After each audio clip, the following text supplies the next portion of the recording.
Greetings, my fellow philosophical thinkers. Thank you for tuning LL3-Podcast. My name is Craig, transmitting from the beautiful realms of planet Earth. Today's date is Friday, September 5th, 2025. This is episode 1890, Florida Shatters, the Chains of Medical Tyranny, and Google order to pay for spying. Before I proceed, you can find me on multiple social media sites and podcast channels. Just type in Looky Luck number 3, Looky Luck Roman number 3 with 3 eyes, or Looky Luck Roman number 3 podcast. For the more of any questions, comments, recommendations, and all that good stuff, whatever you do, please use decorum. Hit me via email to ll3.podcast@proton.me. If you want to donate, go to PayPal.me or cash.app/look number 3. If you want to give me a little crypto love or be a disciple on Steemit, go there at LL number 3-podcast. I gotta admit, the past couple days, I had to find everything comical. People are wigging out, running to the hills, man, in the political world out there, right? Pros and cons, ups and downs, doesn't matter what it is. I just find it amusing. Folks trying to call out certain people that can't even take care of themselves or wipe their own rear ends, metaphorically speaking. Totalitarian hacks on the prowl in heat and all that good stuff. Tons of cloak and daggering around the world. When are you going to stop ending the damn wars, for goodness sakes? Man. And it's like, and I know too, I was checking on the ordeals going on with Venezuela and the fentanyl cases and all that. And I look at both sides of the coin. I remember I did an article a while back on Catelyn Johnstone. If you have to look at the historical element too, with the Barbary pirates from 1801 to 1805, it's under Thomas Jefferson to be exact. Attacking the commerce and all that. So it's good to know, look at all sides of the matter. And like I tell people, you have to question everything regardless. Observe responsibly. And I remember I was on Twitter and I see Maduro waving a Palestinian flag, has the golden ridges around it. Can we say maritime law, my friends? Absolutely. Another part of political theater, and the rank and file are pawns of the game. It looks like Gaza's being taken over. 40%, they said, military claims. Controls 40% of Gaza City. Pretty sick as usual. Antiwar.com made that one up. Reporting that. Totally nuts as usual. That's why I always say, Cui Bono, who benefits? I still renounce what happened on October 7th, 2023. Innocent people were hurt, kidnapped, taken out. There's a lot of accusations, but they still want to keep the war. We will investigate. We will investigate after we win the war. Oh, yeah, right. Give me a break. A lot of information has been coming out anyway on that. So, oh, man. But I'm just Macron, too. He wants to go to war. Throw his skanky rear end out there. Rothschild-approved hack. I'm like, man, it's like, when these people will ever learn, good grief. Trump's DOJ considering banning trans people from buying guns. Well, sorry, sir. Or Miss Pam Bondi, with all due respect and a good faith, it is null and void. The people, doesn't matter what they are, don't exploit it. Remember, Pam Bondi, as a Florida Attorney General, supported red flag laws. I dare call it treason. Prove me wrong, Attorney General Bondi, if you dare. We might have to call her with that statement and these other claims. You may call her Mrs. Merrick Garland. All right? Let that sink in now. More things change and more stays the same. Always remain vigilant, my friends. I know for sure. So it is very demented. So I'm going to have to look that up of Justice Department.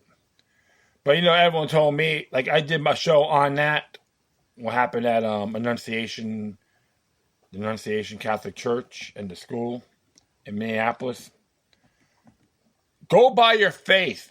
Stop obeying the laws. They're illegal laws, plain and simple. Prove to me in Minnesota to that insurrectionist governor of yours, Tim Walz, and that geek dork-ass mayor you have in Minneapolis. Ask him this.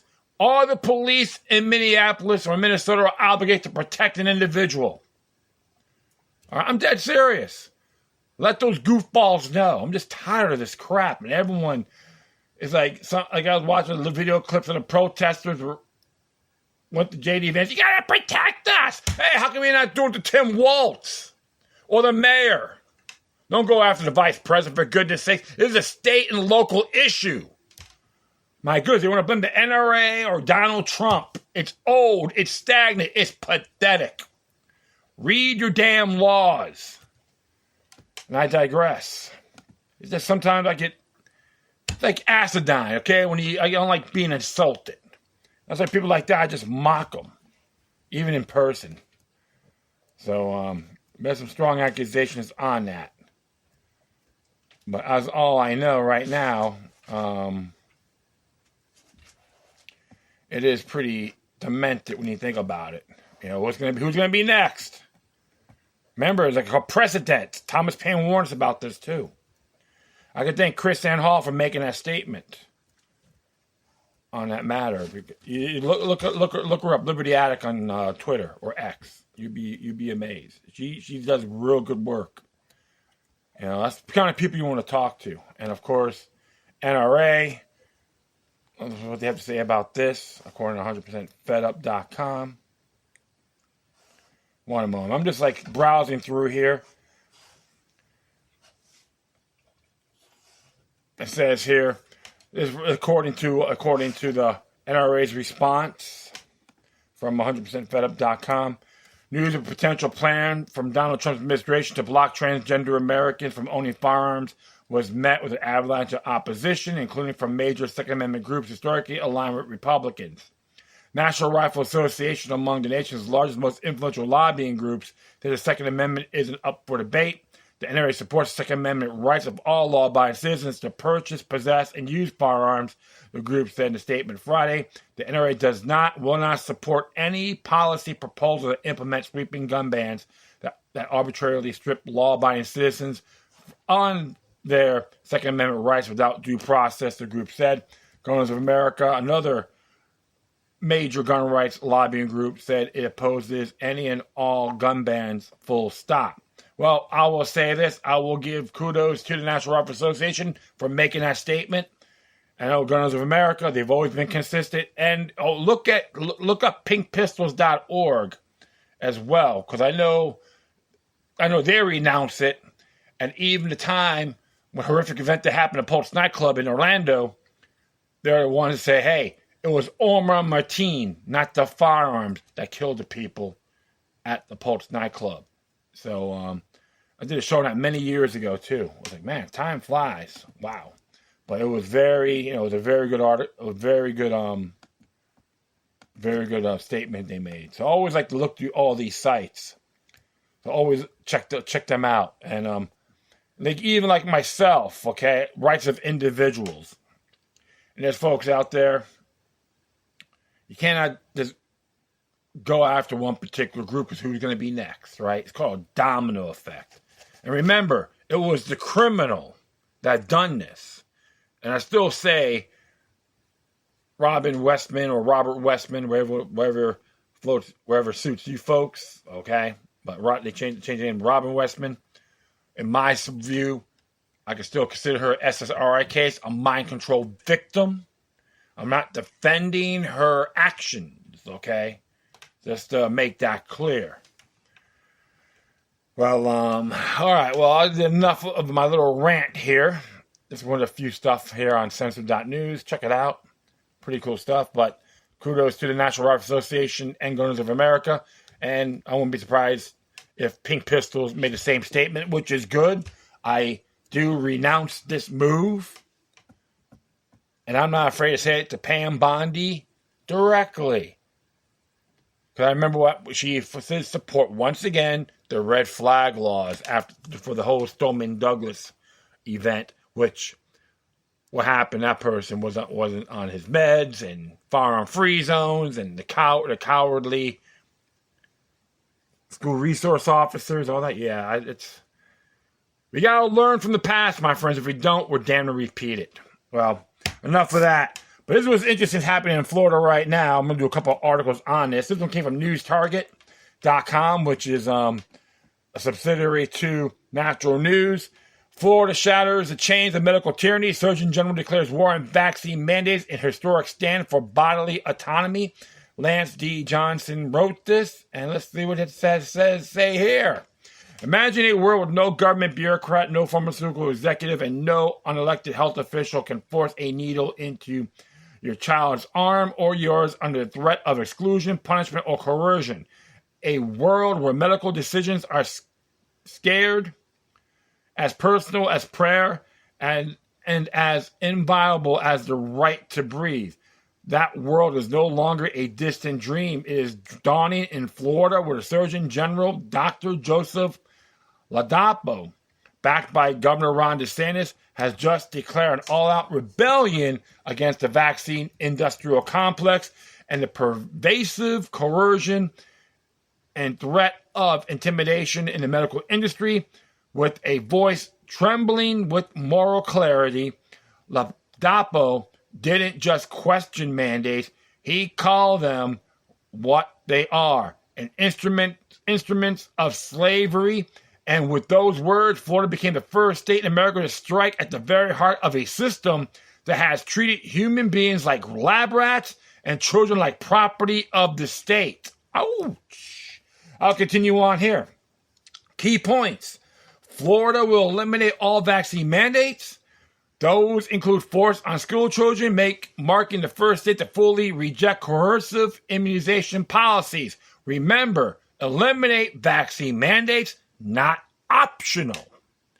Okay, so, like I said, you have the right to make it optional. Okay, so just to let you folks know, all you vaccine fanatics out there who are offended, wigging out, he gotta get his license revoked. How dare he challenge the medical system, right? You know how all these whiners, and even it was on Jared Maskowitz's Facebook page, and he made a statement on this. He got wigged out. I go, well, thank you, sir, for supporting involuntary servitude.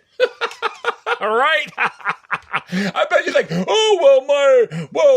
how am I going to get my campaign funds from the pharmaceutical company, right? Allegedly speaking, but I'll continue on.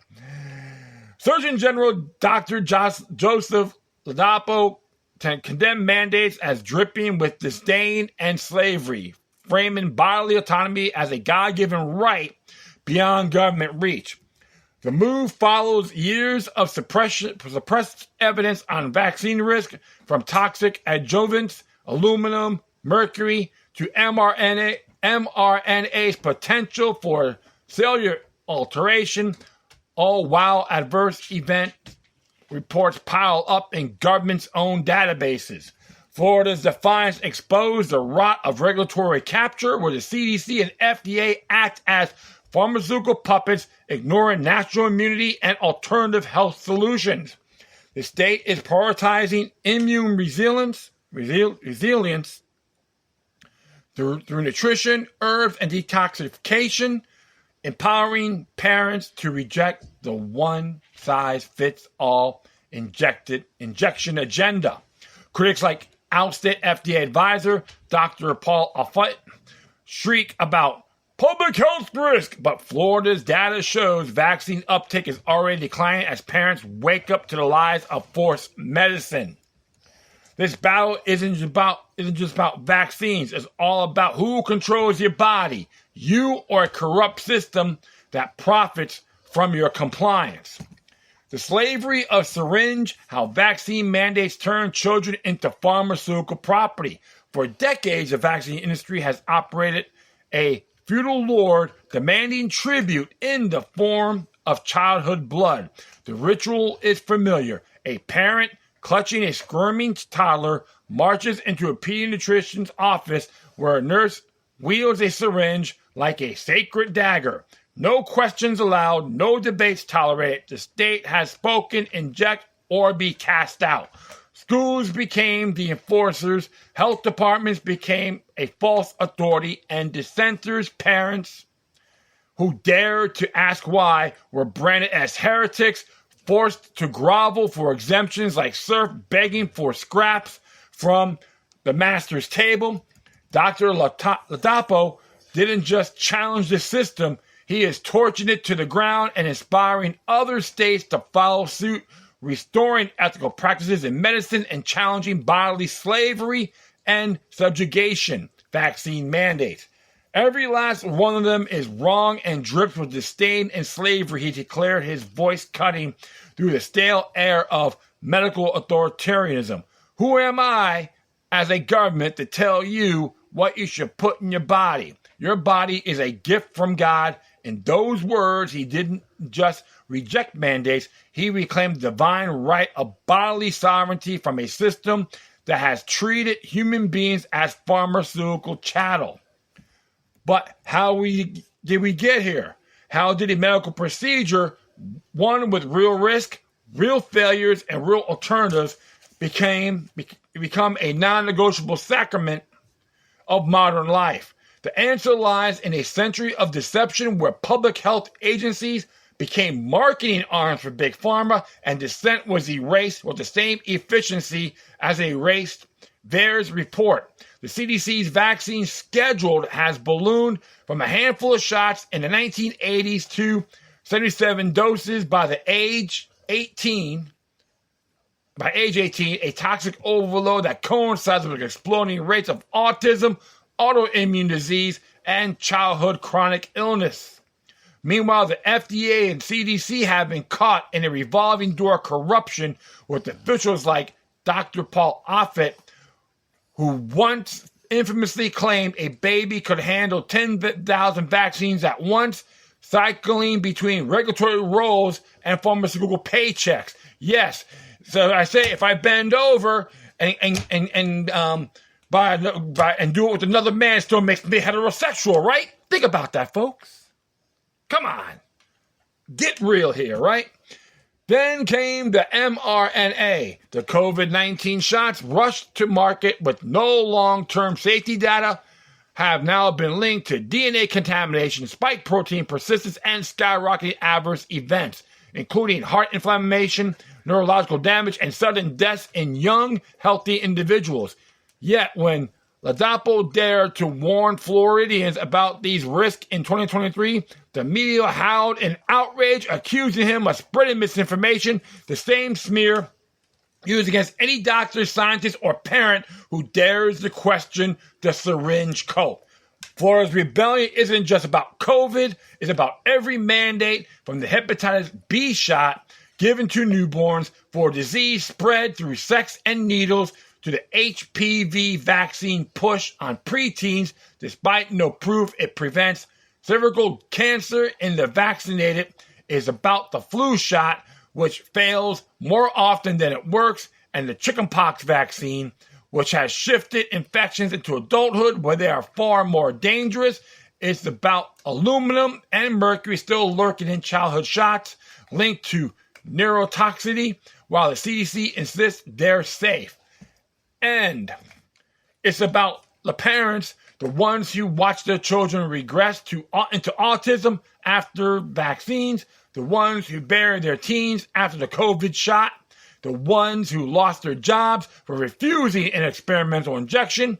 Their stories were erased, their grief was mocked, their questions were censored. Damn straight, and I'm one of them. And I can say that. Been deprived from work because I refuse to take that jab or do the swab. All right? To all you Uncle Toms out there, you are the war criminals. All right? You are the tyrannical horror bags that you are. Deep down inside, you know I'm right. Prove me wrong if you dare. You bunch of arrogant individuals like the stuff post on social media about throw the anti-vaxxers in jail. You're the enemies. You're the ingrates. You're the projecting hacks. And I digress. Sorry about that. I don't like being insulted.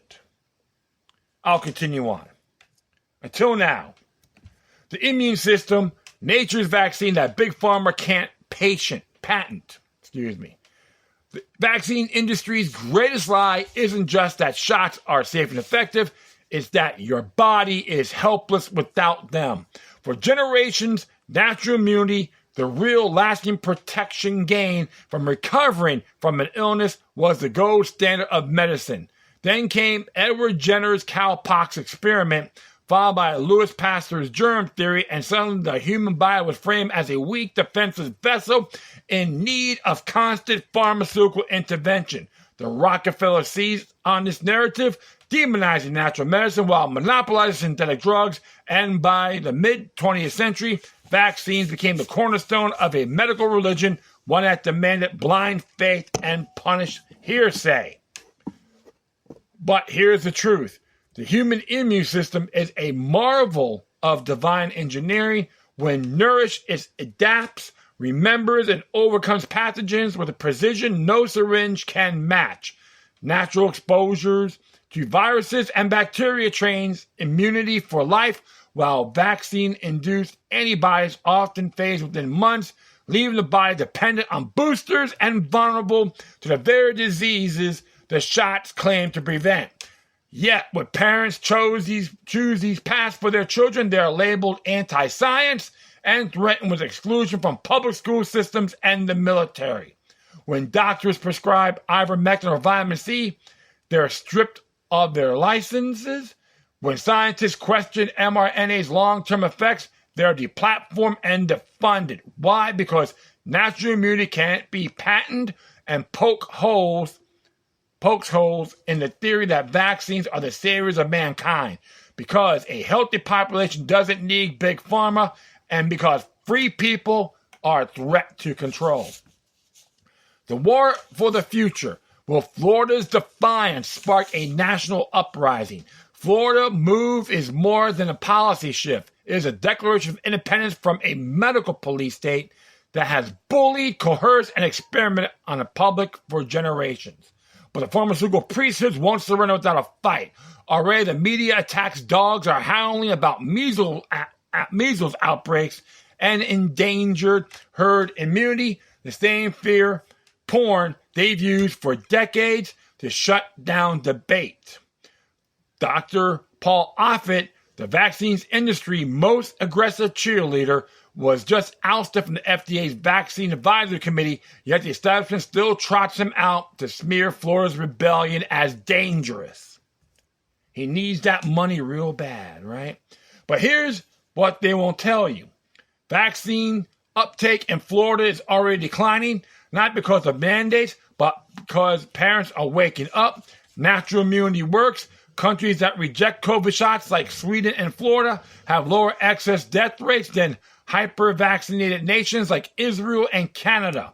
The CDC shows that vaccinated individuals are just as likely to spread and contract diseases as the unvaccinated. The pharmaceutical industry has zero liability for vaccine industries. You bear all the risk while they rake in billions.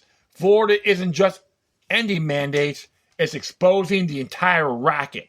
The CDC, which owns vaccine patents and takes money from Big Pharma, the FDA, which fast-tracks drugs while suppressing natural cures, the media, which censors vaccine injuries while amplifying pharmaceutical propaganda, the politicians who take donations from Pfizer and Moderna before demanding you take their products. This is not just about vaccines. It's about who controls your life, or a system that sees you as a profit center and a guinea pig. Governor DeSantis and Dr. Ladapo have drawn a line in the sand. The question now is, will other states follow? This is a civil rights issue. Will the Congress reject parental rights, restore human dignity to we the people, and the subjugation of bodily slavery via vaccine mandates, because if they do, the vaccine industry's house of cards will collapse, and when it does, the people who profited from slavery, the Faucis, the Offits, the Gateses, the CDC bureaucrats will finally have to answer for their crimes. And it's absolutely true, folks. They are wigging out on what's been happening. The truth of the matter is, folks, it is insane. The fear porn, all that good stuff.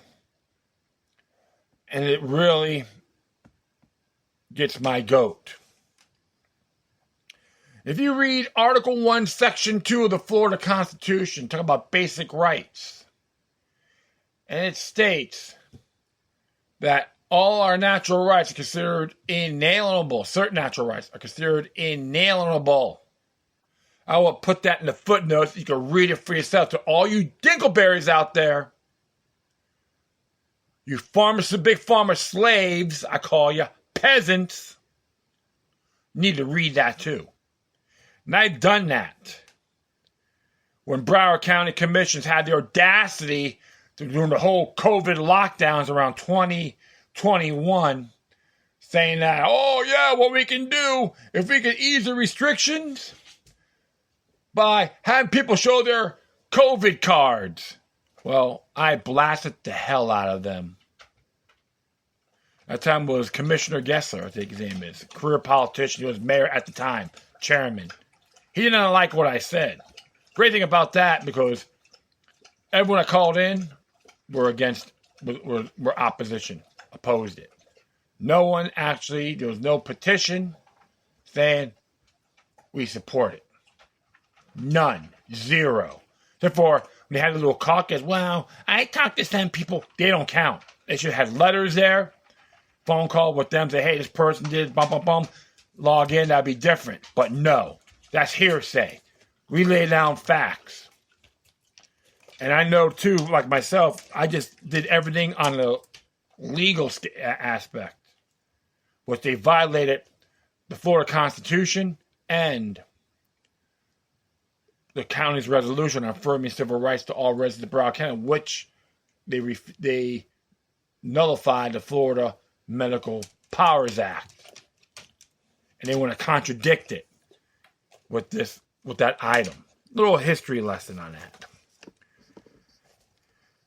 Well, I know some people say, well, they don't care. I go, why treat me any different? Because is this. The people who are listening, including business owners, liked what I said.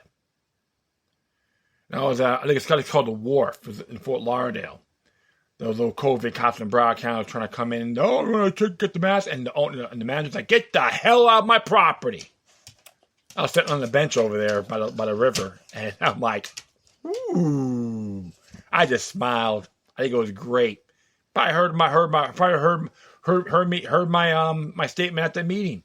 See, that's what counts. I don't care what the commissioners think. The people who live there, that's what counts. And this is why I love what Dr.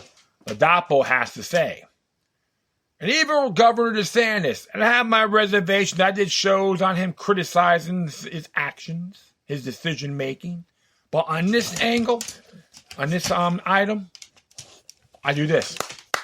Bravo. But it doesn't mean I'm going to be his buddy. And even with Dr. Ladapo, I've listened and seen two of his interviews. One with American thought leaders on the Epoch Times and Mike Adams from the Health Ranger. Very good. And I was very pleased to hear him. And he leads by example.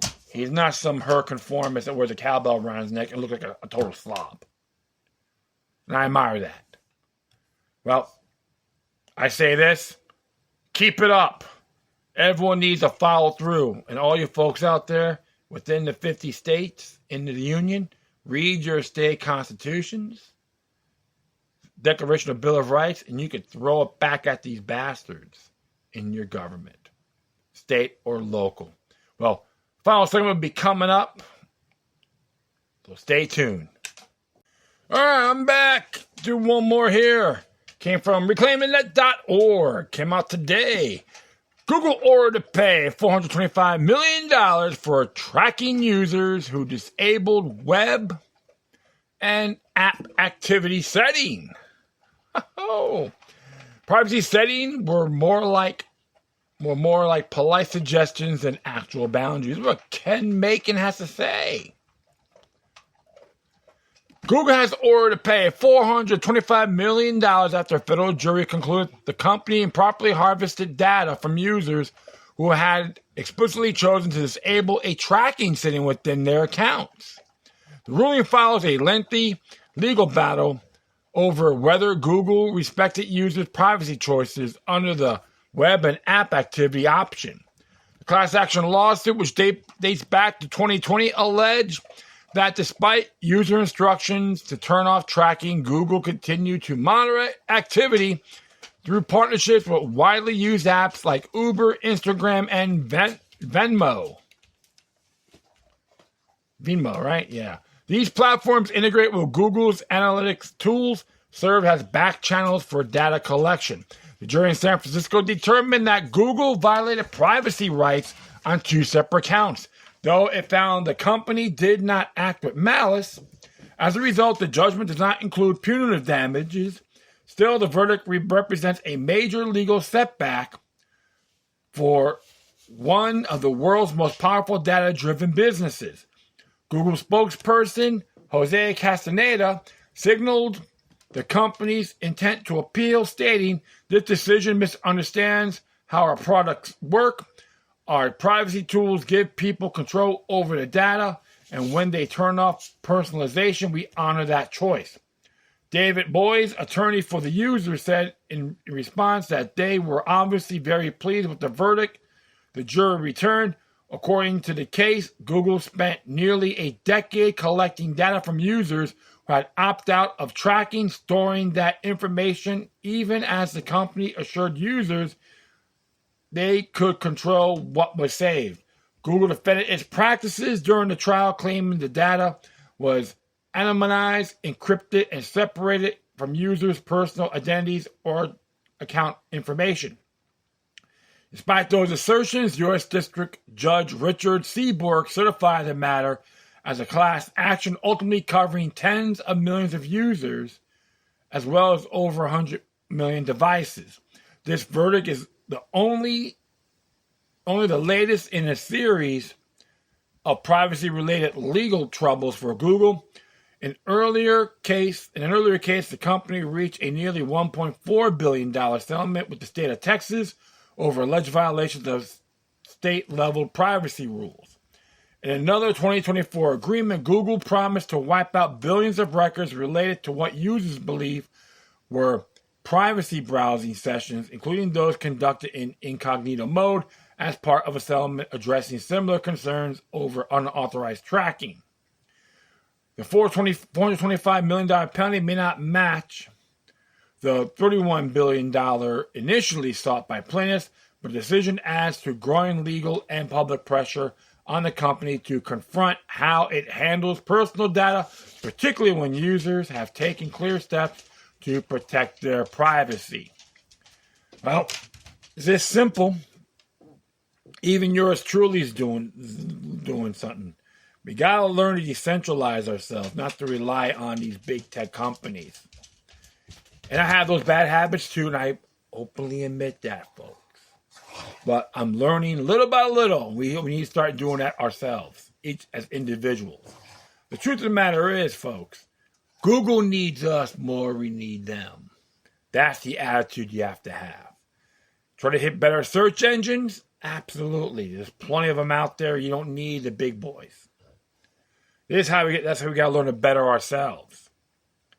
Like I said, we've all been swindled one way or the other, but I like what's been happening. I like what's going on here. It's the principle, and if it's especially if it's contractual, stick with it. No double speak. Don't misrepresent. Well, I think this is a good decision, and I expect to appeal. I'm not surprised. And you know what? I think the people who own Google stocks need to start calling these people out too. Because, hey, like I said, without you, they're nothing. Without the people. Well, I think that's pretty neat. So, that will be it. I thank everyone for listening. Plus, feel free to download and share us throughout your social media networks. Have any questions, comments, recommendations, all that good stuff. Whatever you do, please use decorum. Hit me via email to LL3-Podcast at proton.me. I will leave the footnotes on this episode. If you want to donate, go to PayPal.me or Cash on app /look3. If you want to give me a little crypto love and be a disciple on Steemit, go there at LL3-Podcast. Once again, thank you for your time. Plus, always remember that demoniac resistance is healthy for the soul and can liberate humanity. Until next time, take care of yourselves. Keep on spreading the love. May your guardian spirits be with you.